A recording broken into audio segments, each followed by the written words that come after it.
Hello, welcome to Research Tuesday. I'm your host, Dr. Richard Harris, and this is a 5-minute-ish hot take on some current-ish research.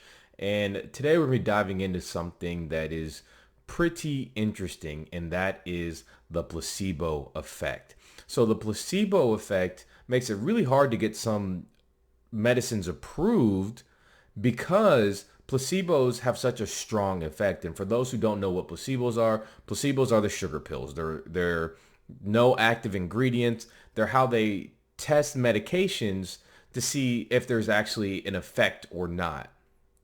And so placebos have been shown to have a wide range of effects, especially in studies about pain control, anxiety, depression. One study actually showed that 80% of the effect of antidepressants is actually placebo effect.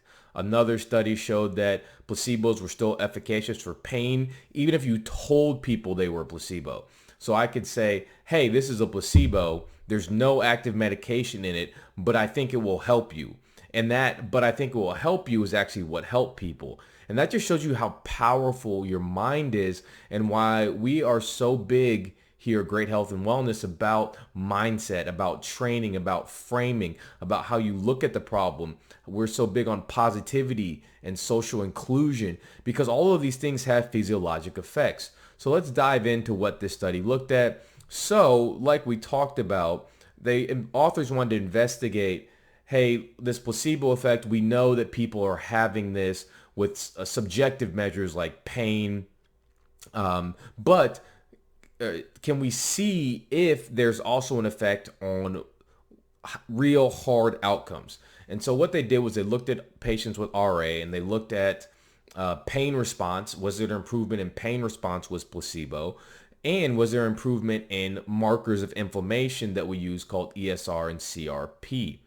So we know placebo effects are very strong in studies with pain, with like functional conditions like irritable bowel, with fatigue. And so let's see what this study showed about RA.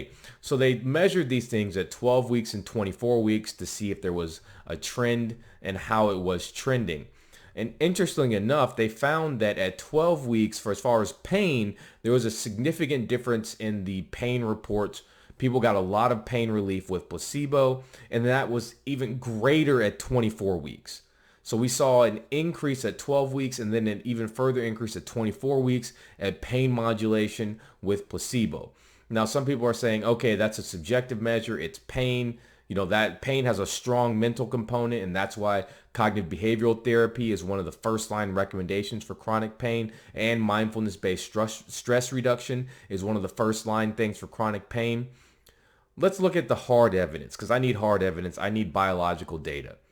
Well, the study found that CRP levels and ESR levels almost dropped in half of what they were before they started the study. So you had a decrease in CRP at 12 weeks by about 0.5 milligrams, and then at 24 weeks by 1.16. Now in this study, people started off with a CRP around 3 to 4, so that's a big drop. And then it's same thing in ESR. At 12 weeks, you had a drop of 11. And then at 24 weeks, you had a drop by 25. And then the CRP was around 40, or ESR was around 40 when the study started. So you're seeing a significant decrease in inflammatory levels by placebo. So this study found that the subjective changed, the pain response, that improved, and hard biological physical evidence changed, the ESR and CRP. And we in holistic medicine, this is no surprise to us because we know that your mindset affects all of these things. And so you can teach yourself through like mindfulness-based stress reduction, through meditation. All of these things have effects on our brain physiology, have effects on our heart, have effects on numerous systems in the body. By decreasing stress, you decrease inflammation. That's very, very well documented. We have a whole podcast on that. We've talked about stress, I think, 3 times on the podcast because it's so important to understand this concept. And the reason I want to talk about this study is your mind is so extremely powerful. If you unlock your mind, if you believe, if you go all in, you can have significant healing effects in the body. If your mind isn't well, your body's not well. If your body's not well, your mind is well. The two are linked. And in order to get the most out of life, in order to heal and prevent chronic disease, we need to have a focus on the mindset as well.